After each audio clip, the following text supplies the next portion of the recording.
Tonight, I'm going to make goat's cheese and fig pizza. Ambitious? It's not when you've got the Smart Oven Pro.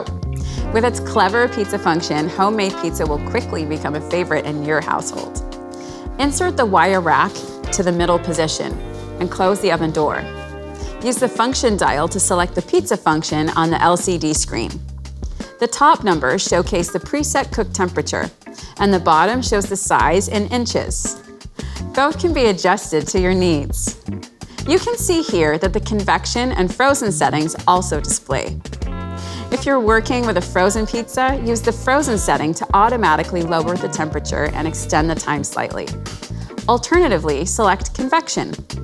You may notice the set cooking temperature will adjust to compensate for the convection fan increasing cooking rates.